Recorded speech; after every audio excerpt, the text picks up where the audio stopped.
Masana harkokin shari'a a Najeriya sun ce sato kasa katsin da ya kuddo kai tsakanin zababben gwamnan Kano Abba Kabir Yusuf da gwamnan jihar Abdullahi Umar Ganduje kan batun filaye da kuma na baiwa gwamnan jihar Abdullahi Umar Ganduje bashi baya rasa alaka da bambancin manufa da kudurin gwamnati da na siyasa. Masana shari'a dai na da ra'ayin cewar duk da cewar Abba Kabir Yusuf na da damar bayar da shawarar amma ba shi da ikon bayar da wani umarni har sai ranar da aka rantsar da shi a matsayin gwamnan jihar. Barista Abba Hikima Fage ɗaya ne daga cikin masu irin wannan ra'ayi.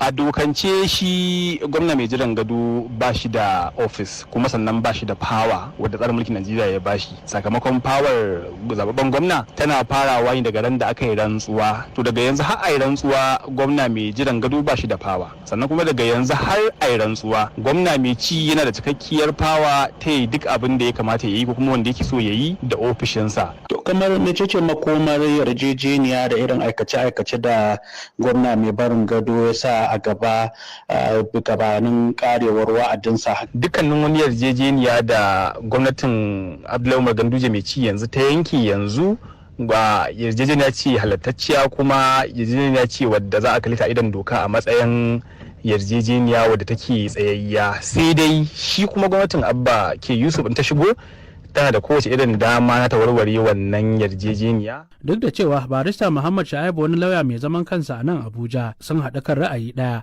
da barista Abba Hikima Fage, sai dai ya ce irin wannan sato kasa katsin na karewa ne kan al'ummar gari kamar da yadda aka gani ya faru a jihar a baya kan filin kofar na isa.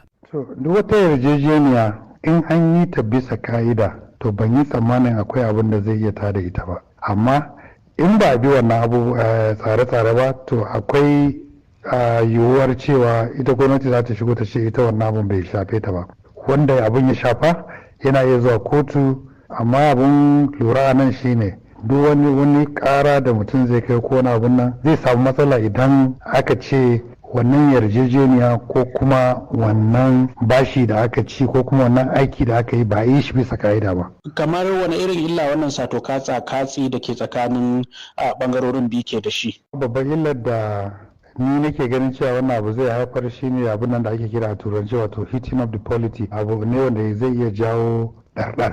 In an sai maka da fili kai hattara kar ka je ka yi gini akan wuraren da suka je suka yi abin nan. So abu ne wanda yake mutane ya kamata a yi la'akari da shi don a kiyaye asara da kuma tashin hankali. Tun a makon da ya gabata ne dai aka fara samun sato kasa katsi tsakanin gwamnan jihar Abdullahi Umar Ganduje da zababben gwamnan jihar Abba Kabir Yusuf bayan fitar wata sanarwa da sakataren yaɗa labaran Abban ya fitar yana mai baiwa waɗanda suka mallaki muhalli ko kuma yin wani gini a filayen mallakar gwamnatin jihar da su gaggauta tashi da kuma jan hankalin bankuna kar su baiwa gwamnati bashin, wanda hakan ya haifar da cece-kuce tsakanin bangarorin biyu da magoya bayan su. Wannan da ba sabon al'amari bane ba a siyasar Najeriya, musamman idan wanda zai gaji gwamna mai barin gado ya fito daga jam'iyyar adawa a jihar sabanin wanda ya fito daga jam'iyya guda da gwamnan. Khalifa Shehu Dokaji, sashen Hausa na BBC a Abuja, Najeriya.